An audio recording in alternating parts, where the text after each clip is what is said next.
Donk Nation, Jax and Janet's greetings and welcome to your Daily Dose of Donkey with Ginger. It's your boy, the Viking Donkey, bringing you some Steelers talk. We got Gingy back. We got Laskers finally back from his southern hiatus. It's good to have him here. But Laskers, since last we talked, we had the highest of highs with the Ravens win and the lowest of lows with the Browns loss. How are you feeling after the 2 weeks that you haven't been here? I was feeling pretty good with the Ravens win. I didn't really like how we did it. I love me some Boswell, but yeah, we shouldn't count on Boswell to win us games. That's a bad decision. And the Browns game, I didn't get to watch it. I definitely wasn't happy about that one. I mean, it's our typical Steelers. We play down to bad teams. Yeah, and me and Gingy talked about that. While maybe you could say Jameis Winston made the team better, that's still an inferior opponent. Gingy, Laskers made me just think of something, and we'll start here before we start talking about the Bengals. We'll do some housekeeping stuff.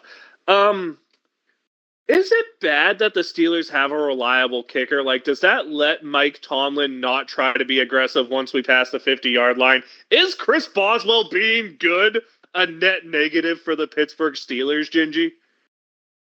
That's a tough call. I don't think having a good kicker is a negative in any situation, Donkey, no matter how you frame it. Not if you watch today's game in the cold when the poor kickers couldn't kick it 50 yards, though. Yikes. Yeah. Speaking of which, did you guys have any fun watching the Thanksgiving game, by the way? Happy Thanksgiving. I know it's a little late, but it's the closest episode we're going to have. So we have that going. Do you guys watch any of those games or the Black Friday game? Because there's some interesting things I'd like to bring up and get your guys' take on before we talk Steelers here. I watched... go ahead. Go, Gingy. No, go, Gingy. Yeah, no. Only game I watched was on Thanksgiving Day, Lions and Bears. And... Oh, my. That's the one I want to get to. Oh, that was weird. That felt awkward. Mm-hmm. It hurt my feelings at the end of the game. Like, I can't say I felt less thankful, but it was heading in that direction. Overall, I was like, what? I felt such more ridiculous thankful. Clock management, play calling, I can't even describe. Words elude me. We bitched about Tomlin. Yeah, seriously. That got Eberflus fired, by the way. He got fired today. I don't know if you guys know that.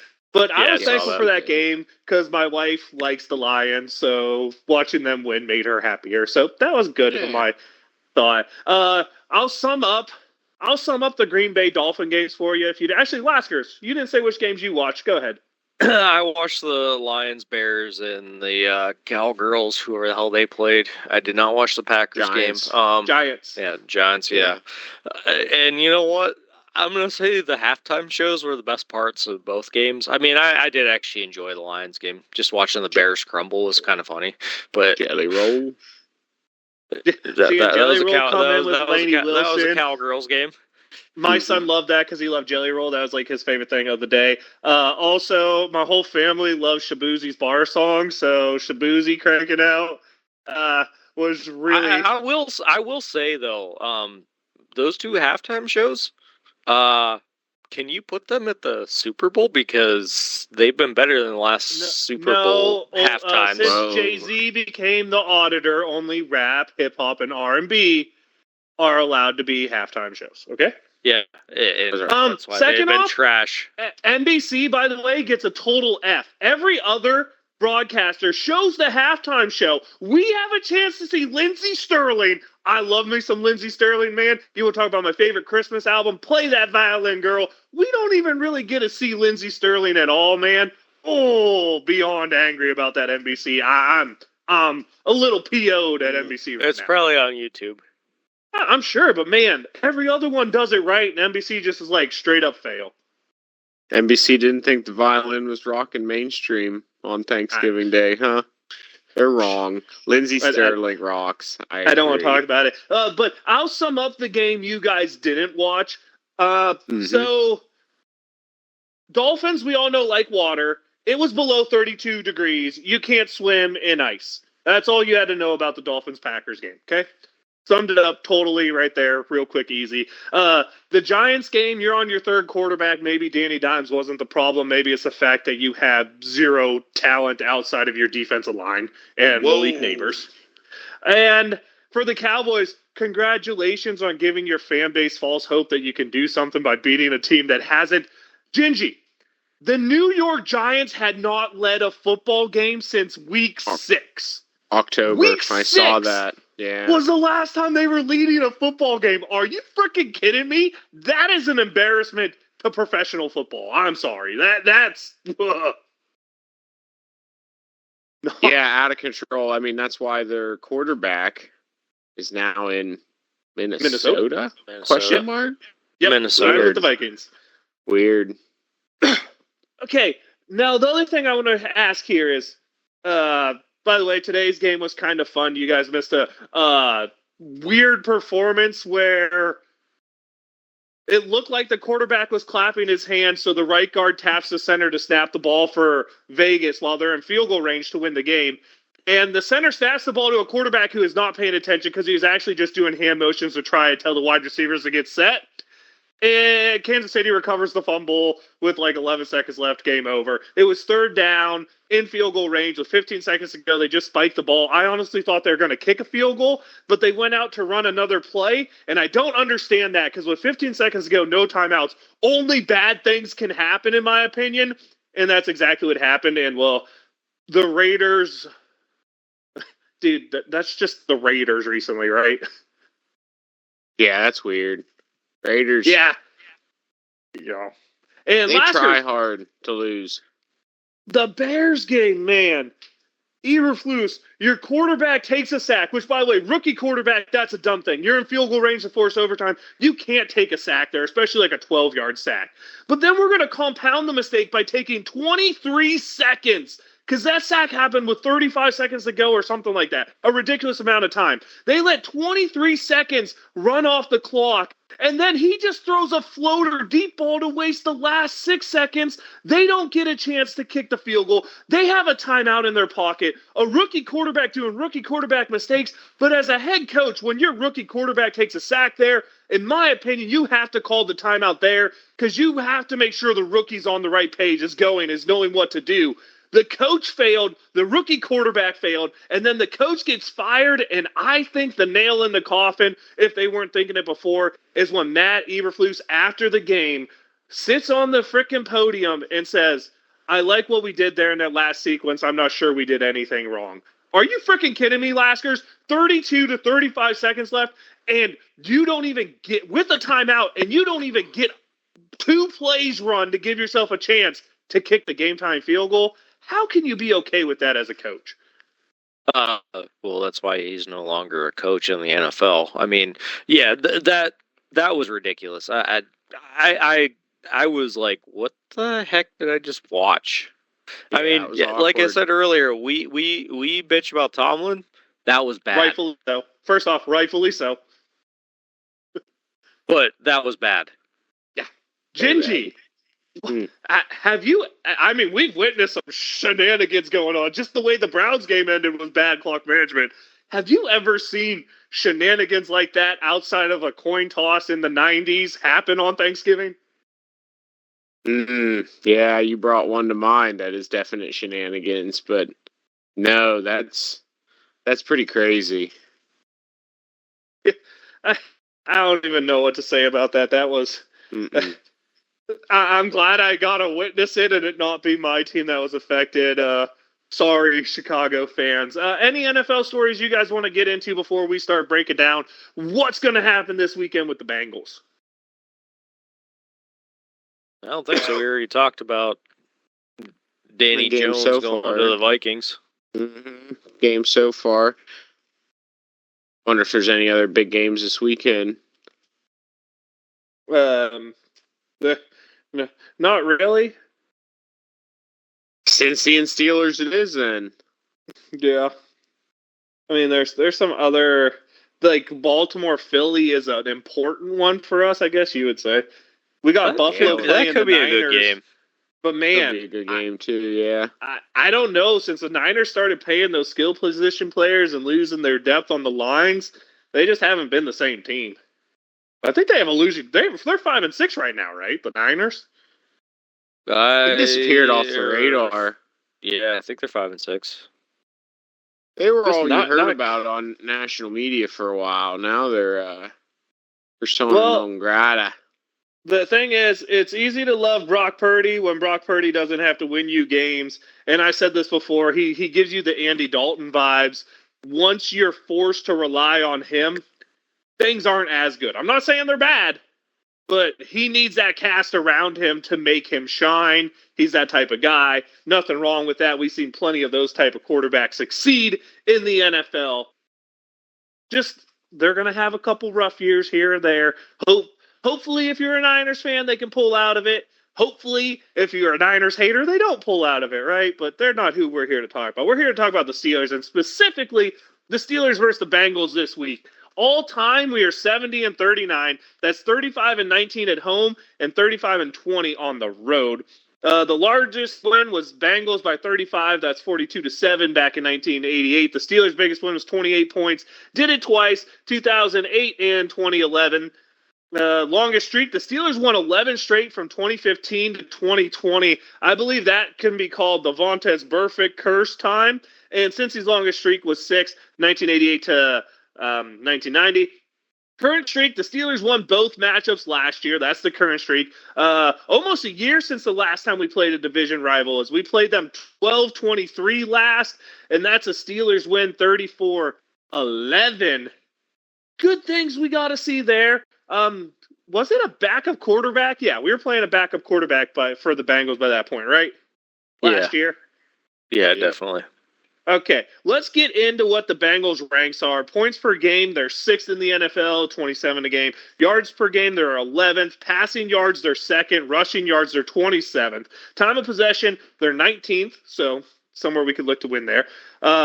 Points against, they're 28th. Terrible defensively. 23rd in total yards, 23rd in passing yards, 20th in rushing yards, 30th in sacks. They have 19. I believe 11 and a half of those come from Hendrickson by himself. They do have 6 interceptions, so they get, 2/3 of an interception a game.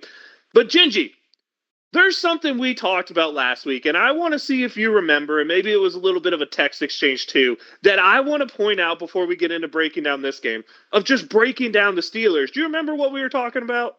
What's that now, Donkey? We talk about a lot, don't we? Najee Harris and his importance specifically recently to the Pittsburgh Steelers, right? Absolutely. So I got the numbers for you here, and I will tell you the first 2 years, and what I broke this down on, simple thing, I broke it down 2 different ways. The first way I did it down was games where he had 3 yards per carry or less. 3.1 to 3.9 yards a carry is considered an average game. The first one was a bad game. And then 4 or above was a good game. And then I also broke it down at 3.5 yards a carry, over and under, and exactly at.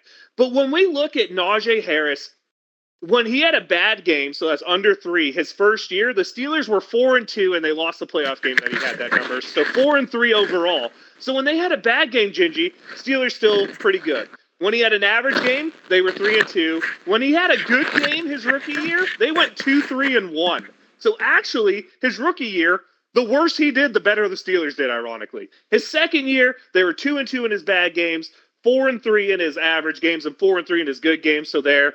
Started to improve with that. And then last year, the Steelers went 1-4 when Najee had a bad game, 2-1 when he had an average game, 0-1 in the playoffs, and 7-2 when he had a good game.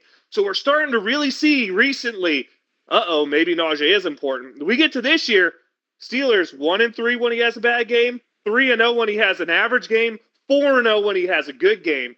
That means the last 2 years, 2-7 when Najee has a bad game, 5-1 when he has an average game, and 11-2 when he has a good game. Gingy, maybe it is fair to say, at least based off this, and I know correlation is not causation. I understand that. I'm a huge economics nerd, huge stats nerd.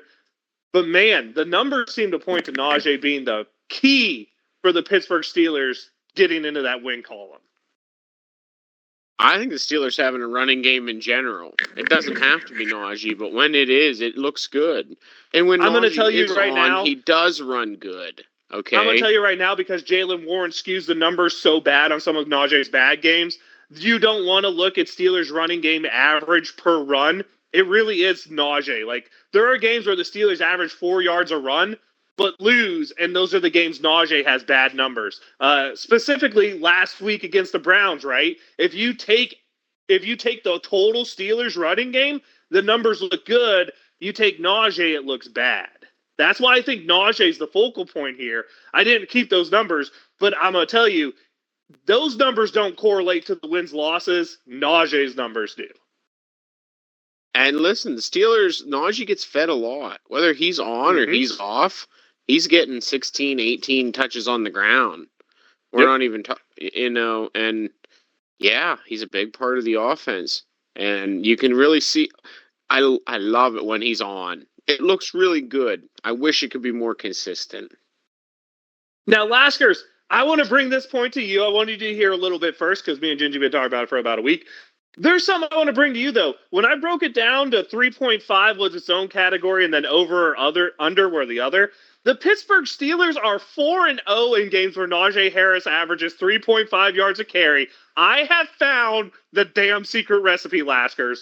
What do you think about that? I agree with that. I mean, if that just give him the ball so he can get 3.5 yards a carry, and we're good to go. It's Gingy. It says it's true, and it's true till it's proven false, right? I agree. Go with that? I think it shows too. I do not believe that we might be the first people to figure this out. No, certainly not. But diving in, we might be the first ones to figure out the 3.5 yards a carry, though. Just putting that out there. We might be the first to find the secret sauce, Gingy. Yeah, I don't know. I think it's just evident by watching the games, really. If you watch any fair amount of Steelers, especially over any given duration of time, like the last couple of years, I think it's super obvious since Najee Harris was drafted, they've made a very intentional swing to put him to be part of the offense. And when he plays well, it is well. And then when it's not, it's not. I find it ironic that that's actually the opposite of the case when Ben Roethlisberger was the quarterback. Because his rookie year, they did better as Najee did worse. You can't make that up. It's kind of weird. They had a losing record when he had over 4 yards a carry. That to me was the weirdest thing when I looked this all up. I think it has to do with the compliment at the time. Was he the premier? He was not the premier guy. He was the number one back because we let James Conner go and drafted him. Yeah, he was day one we starter. did let Conner go. You're right. He was day one starter. That was probably the year where we didn't really have a number. That was probably the only year where we didn't have any true complement at all on the roster, if I recall right. It's really funny whenever I think you're right. Whenever he did. Interesting. I don't know. I can't explain that. I think it's because check the tape. Those years, I'm going to be honest, I think Najee was really bad, and I pointed it out those years. And the games that he had big yards per carry were the games where the Steelers were down, and he was getting those cheap 8-9 yard runs when they gave you 8-9 yards. That's what I really feel like it was. I'd have to go back and make sure on the tape. But if I recall right in my memory, it was, man, and I said this to you guys, I'm like, I don't know about him. He seems slow, and all he gets is garbage time yards. I think that's really what the case was. And when the Steelers were doing good, Najee struggled to get the ball going, and it was mostly just Ben being able to throw the ball all over the place. I mean, Freiermuth had his best year ever then. Other guys breaking out, Deontay Johnson having a heck of a time. But let's get into this game. Injury report's a little concerning. Who knows if Highsmith's going to play or not? I mean, it'd be great to get him back against the Bengals with their really struggling offensive line. I want to talk more about the Bengals than about the Steelers. Yeah, the Steelers have had their weakness. Yeah, the pass rush hasn't been good. Yeah, probably Baby Herbig was about the only one who really did anything in the pass rush against the Browns. Yeah, we slowed their run down a little bit. Yeah, we stopped them on third down, but they go 4 of 4 on fourth down. That stuff needs to stop. But this is a Bengals team that scores points but can't play defense, right? That's what it's been. This is a Bengals team that's coming off a bye week, so they're going to be the healthiest they've been all year. They have Chase getting back and getting rested. They have Higgins actually back in the lineup now. They have that Iasola guy as their number 3 receiver. Mike Gesicki as their tight end. Brown back there at running back. They have explosive weapons. They have Joe Cool, the number 1 quarterback who's been to a championship game. This is an offense that can be scary, but this is an offense whose offensive line has struggled immensely this year, has had injuries, has had people not perform up to contracts. The Steelers' pass rush really needs to show up in this game, Laskers. Oh, they definitely do. I mean, we got to get the Joe Cool. I mean, if we don't, we're going to lose.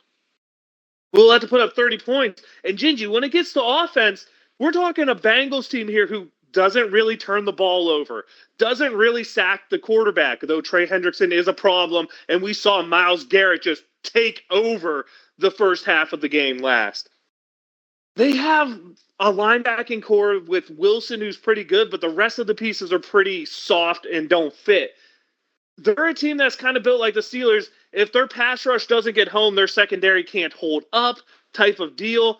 But Gingy, the Pittsburgh Steelers are starting to approach Matt Canada level records with their ineptitude and their inability to score touchdowns on opening drives. And to me, opening drives is a showcase of what you've been game planning all week. You should have at least, if you're a good offense, 1 out of every 4 weeks at least should be a touchdown drive on your opening drive because you scripted this. You pounded this. You were ready to go.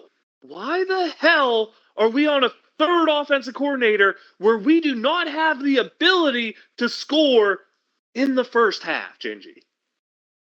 That's a great question, Donkey. I don't know. That has to come back to coaching and either player preparation, execution, game plan design. I don't know, getting out coached. Maybe the defenses that come out are exactly the right recipe for stopping those built-in game plans. I don't know, Donkey. Shouldn't happen. Dude, some of the teams we played aren't the built-in recipe to stop Georgia college football. That's all I'm going to say out there. The Dallas Cowboys game, yeah. Cowboys, Colts defense this year, Browns defense this year, especially this Bengals team we're about to play. The Giants, the Jets, the list goes on of opponents we played who don't have stellar defenses. Maybe have one unit that's good, but as a whole aren't very solid. I mean, we've played 2 teams now with a winning record, and one of them was the Broncos week 2 with a rookie quarterback. Yeah, boy! Timing, baby. That's what it's all about. Timing. But we're sitting here. We're looking at this game. This is a game where I should feel confident, man. This is a 4-7 Bengals team that is not playing good football. This is a team that has no defense. This is a team that's already one-dimensional on offense. Laskers, why the hell does this game make me nervous? Because we always play down to bad teams. I agree. Gingy, maybe it's more because this is an AFC North football game, and as you like to say, those are slobber knockers, whether they should be or shouldn't be. And Mike Tomlin seems like he wants to play these games to win by a field goal, Gingy. Why? I don't know. That's just the recipe for Tomlin. It's true. He doesn't like to blow people out. Doesn't seem to, anyway. No. Honest question here. I think he doesn't like hurting people's feelings. He is a guy's guy. You know what I'm saying? He's a cool guy. That's why he who shall not be named always remains on this team. Fair enough. No feelings allowed to be hurt here. It's a safe zone. But yeah, I have to ask you guys, we've now seen Russ Wilson through 5 games. I want you both to give me your opinion before we get to cash or trash on Russ Wilson through 5 games as a Steeler. Or 4 games. Is it 4? Whatever. It's 4 or 5. It's enough. Give me your opinion. He's better than Fields. That's about all I got. I'm gonna call it. Oh boy, I mean, dynamic might be a strong word, but he's more dynamic than what we've seen in the most recent history for the Steelers. He presents an opportunity to lead you down the field at the end of the game. You're not a guy who's like you're assuming that he's just gonna blow it. You know, he might not blow the top off, and he hasn't blown the top off yet. Like really, like carried the whole game by himself, but he shouldn't have to. But he's not. He seems to be reliable enough thus far. So if he only plays in the fourth quarter, gives you a chance to win Laskers, is he an upgrade from Kenny Pickett and Mason Rudolph? Because that's what it needs to be, right? Does he present an upgrade over what those two gave us last year? Is borderline. I think he does, but it's damn close. Yeah, Gingy? he does. He does. He throws a better ball than Pickett. He does. He does. I'm not going to argue there. Pickett, though, seemed to have that fourth quarter heroics, and the comparison here is Pickett and Rudolph. So, is he... He's more reliable than Rudolph. Fair. That's fair. I hear you on that.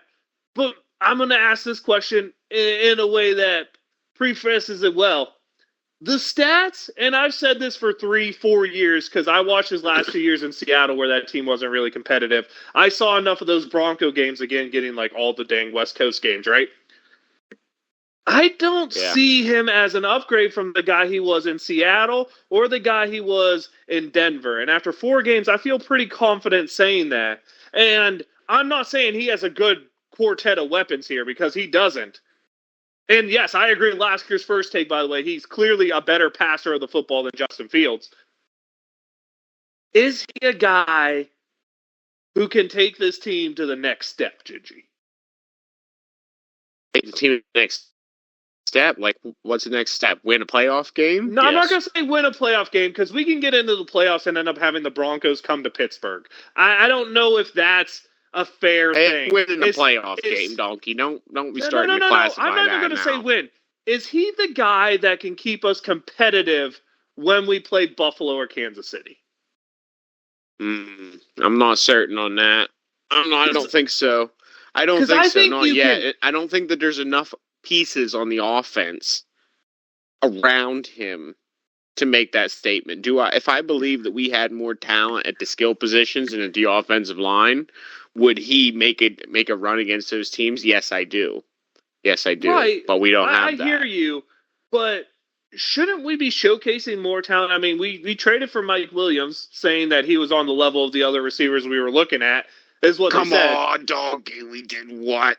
What? Yeah. Nobody knows. We also what have we George Pickens, who you hate George Pickens, like George Pickens. He's a top 20 wide receiver in the NFL right now. Hate him, like him, love him, whatever. Well, if you want a top 10 offense, you'd like a top 10 wide receiver. We have Pat Freiermuth, who we said's a top 5 tight end, is what the Steelers have said, and paid him like it. Top 10 tight end, in my opinion. Okay, fine. Even just top 10 tight end. We have a first-round running back and a super explosive one in Jaylen Warren. I believe he was the 3rd most explosive running back last year and is very similar this year, although he got his first touchdown last. At some point, we have to stop making excuses for every damn quarterback we get, and we need one of them to go put up above-average statistics, right? I like that, yeah. Yeah. Why have we, and I'm going to go back, we can go back however far you want. Why, since Duck Hodges, Mason Rudolph, who else did we have in there during that time? Why can't I think of his name? Guy who got some starts last year for Arizona. Rocket Science. Dobbs. Josh Dobbs. Mitch Trubisky. Mason Rudolph. Kenny Pickett. Justin Fields. Russell Wilson. Which, by the way, there's at least 3 first-round draft picks in there. Why the hell have we not gotten above average quarterback play in the past 8 years? Because we don't have wide receivers that are a number 1. We did at some point during those. I can hear what you're saying. You're going to say AB was a number 1 wide receiver? Statistics-wise, and numbers-wise, I'm not saying a 1A wide receiver, but there's only like 10 of them in the league. But Deontay Johnson put up number 1 type numbers. George Pickens last year put up number 1 type numbers. If you're just going to go off what they've produced, these guys are, if you were to list the top 32 wide receivers, which is what a number 1 would be, right? Those guys all broke those lists during seasons, right? So They have been there. The draft picks have been there. What is the thing that keeps the Steelers from having that bang out quarterback play? I mean, O-line. that's fair. That's a fair assumption too, right there. I like that look into it, and we have been terrible there. That one hurts. The fact that we still can't score early offense hurts. I still think this. By the way, I still think this team can win a playoff game. I'm going to say that again. I very much feel you get into the playoffs, you can get a good matchup with someone who's coming off an injury. I mean, look at our last two of our last three playoff wins were against backup quarterbacks, right? Like Mike Tomlin, two of his three playoff wins in the past 15 years came against backup quarterbacks. There's a decent chance that happens again this year. So who knows? I don't know what to think at this point of this offense. And Gingy, I need something to sell me that this team hasn't already reached their ceiling. And what is that? What tells me that there is still growth for this football team? The growth? The growth is in the gelling of the offensive line. The growth is in the development of Broderick Jones. The growth is in the ability to be able to provide a consistent environment for Najee Harris to be successful. Especially since Tomlin says Broderick Jones is the answer. You see what I'm saying? If we are sticking with that guy, that's where that development lies then in the first round picks. If you believe in what Mike Tomlin sells you, I got some stock I would love to dump on you for a price that will be determined not by the market, let's just say. Hey, come on, man. Mike Tomlin, you know what? He takes a lot of grief. Yeah, because the dude hasn't won a playoff game in 10 years. We are the only team in the AFC North to not have a playoff win in 10 years. I'm fixing to be winning one this year. Okay, if that's the case, that's fine. I don't disagree. I would love to see us win one. I'm really nervous about this schedule coming up. Like I said, I don't see the Steelers winning a road playoff game. I think they need to win the division. Although, again, matchup could help. If we play Baltimore in the playoffs, all bets are off. Just so we're clear. Laskers, I got an honest question for you. Oh, TJ Watt, we deploy him the same way no matter what. Is TJ Watt just not having the same season that we've come to expect, or are the Steelers just mismanaging their greatest asset? They're mismanaging their greatest asset. There's no question about that. Yo. Oh, go ahead, Gingy. Whoa. I don't know. I mean, that's just a hot take. I can't say otherwise. I can't say where TJ Watt's been the last 4 weeks, to be honest with you. No, what asset? Yeah, I could tell you. If you look at the last half of the season. Lined up over the left tackle every play.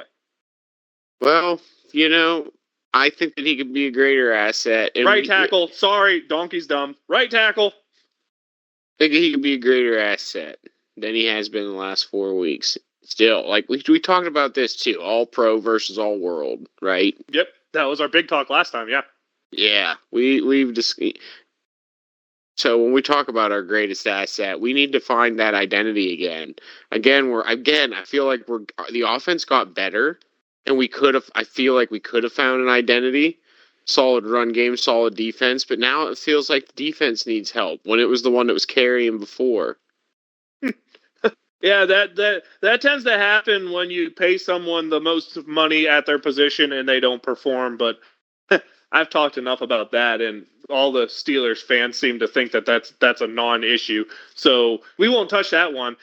Maybe a second issue is here, and he started to play better. It's Patrick Queen, but Patrick Queen came in here with this really credible thing of a really good blitzing middle linebacker, and we really have not seen any sacks produced coming up the middle yet from Queen, Roberts, Wilson. We got to start seeing these middle linebackers produce a little more too, don't we, Gingy? We don't really blitz them up the middle, do we? I don't see him running that direction. Then isn't that a problem? Because that's what made us successful in the past was that patented double-A gap blitz, right? I think that is a problem. But I don't see him. I don't see him in there. In case he's getting blocked and jammed up in the middle every time, I don't see him doing any really rushing. Always Yeah. sitting back.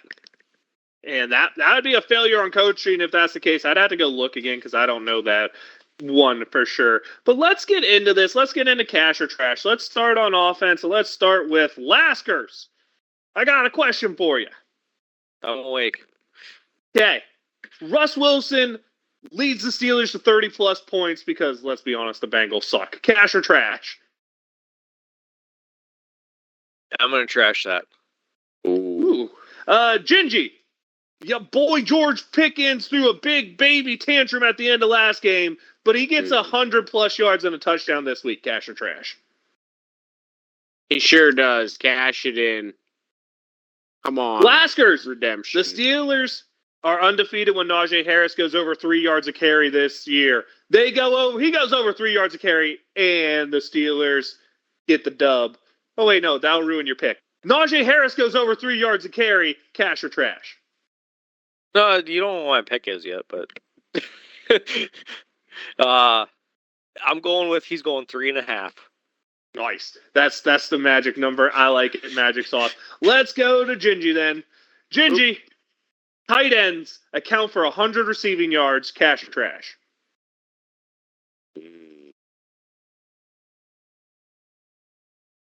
Yes, no, Gingy alive? Trash. I'm here. No, I was thinking about it. I think that's trash. All right, Laskers, last one on the offense. The Bengals have been terrible getting sacks, forcing turnovers. The Steelers keep the clean sheet of clean sheets. No sacks, no turnovers. Cash or trash? Oh, boy. I'm going to trash that. I think they're going to have 1 sack. Fair enough. Giving Probably up Trey lots of Henderson sacks. smoking Dan Moore Jr. Yeah, they've been giving up lots of sacks. Myles Garrett just took over in the first half last week. Yeah, he certainly did. All right, your guys' last thoughts for the offense in this game against the Bengals. Let's go with G first. Come on, let's take advantage of that suspect Cincinnati defense that we've been talking about.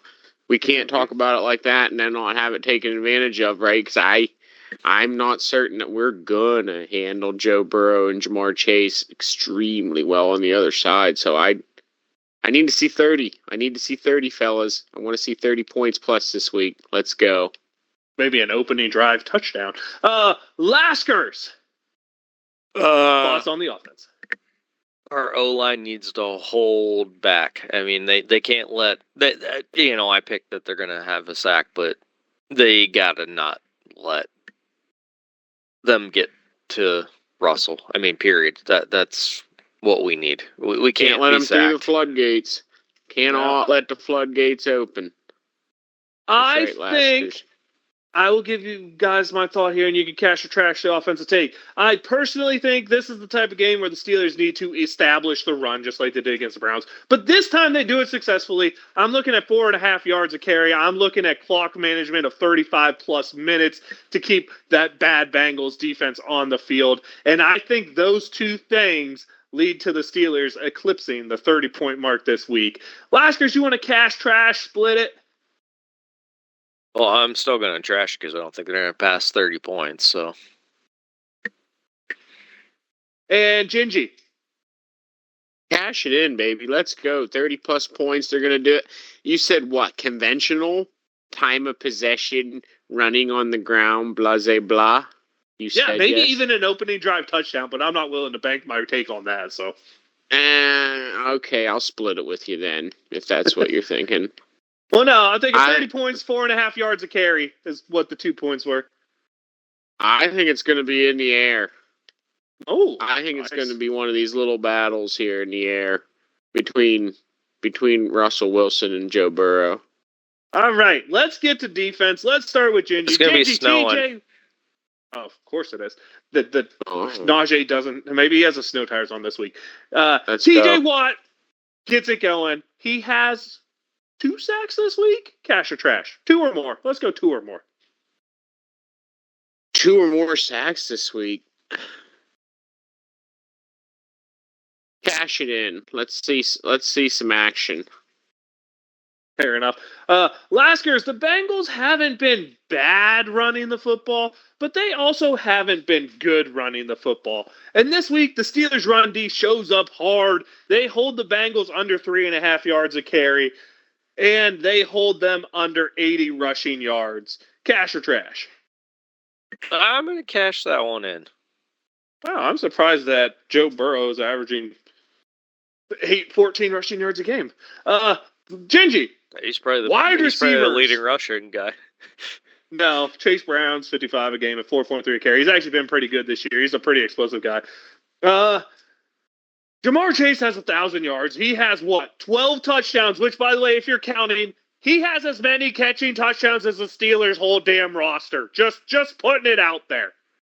The Steelers hold Jamar Chase under 100 yards and don't let him score a touchdown? Trash or trash? Trash. Yeah. That's the Bengals' whole offense. I kind of felt Right that now. way too.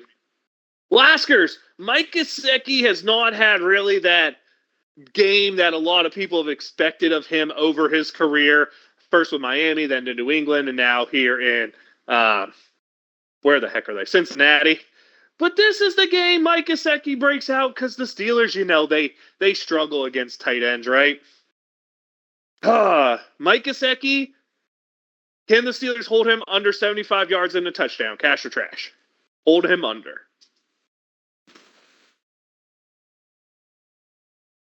I'm going to cash it in. I'm thinking like Nice. 65. Fair. Gingy, Yeah. do I need to say this one, or do you know where I'm going? Oh, come on. Cash it in. This is the week. Minka gets his Donkey. turnover? This is the week. I'm calling it. Okay. I like it. We're This going to is get the week. Minka off the side. Cash, Gingy, cash, keep cash. this positive momentum going and give me your defensive take.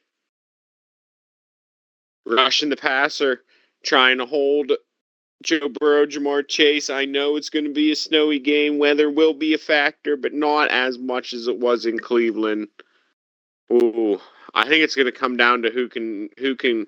What'd you call it? Ultimate clean slate. Yes. Got to be able to get them splash plays on defense. Does an ultimate clean slate have to include penalties? Because then I want to change my mind. It 'Cause should. The Steelers are not going penalty free on offense.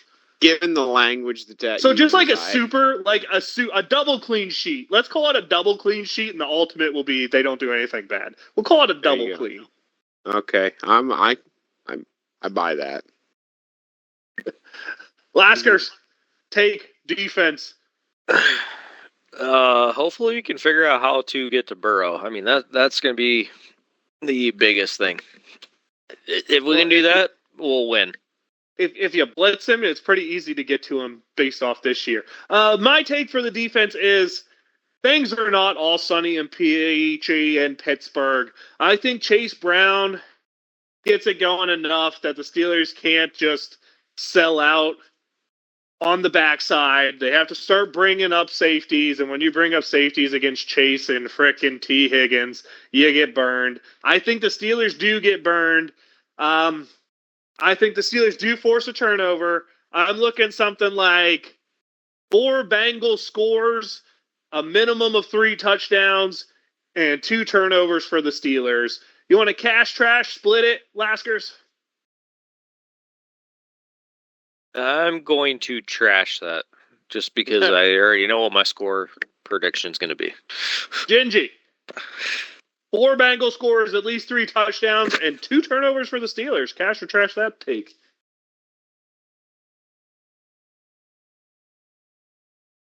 Oh no. Is Gingy still Gingy's here? gone. Oh no, I'm on mute, man. Waiting. I was waiting. I was trying to bide my time. I was getting excited today. Another AFC North matchup. I didn't want to jump in there, but I cashed that in. I think that's really, really similar to how it's going to go. I think that we're used to the AFC North slobber knockers, but I think we're going to see some points from both teams on Sunday. Gingy, just for you, I was going to call this game the anti-slobber knocker because Yeah, that's how I think feel it's going to I get agree. played. That's why I cash in your defensive take. I really think it's going to be a little bit back and forth like that. A little bit anti-AFC North, if you will. Especially since allegedly in the passing game, the advantage is to the person throwing the ball if the weather's not overly terrible, is just bad.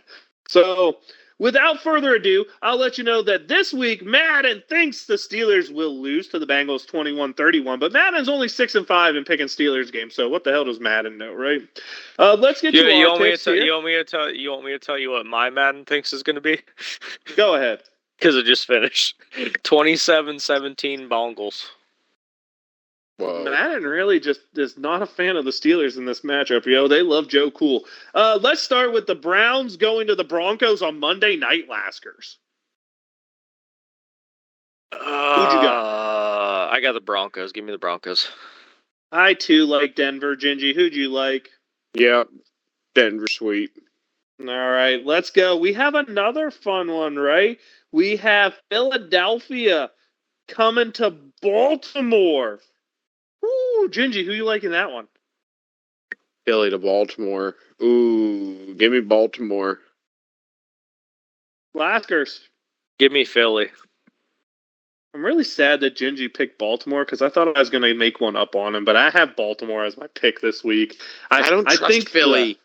Philly has just a good record. I don't trust them. I trust Philly, but I don't know if they can score as many points as Baltimore is going to score, and Baltimore seems to score points in bunches when they ain't playing the AFC North, so that leads us to the creme de la creme matchup. We're going here.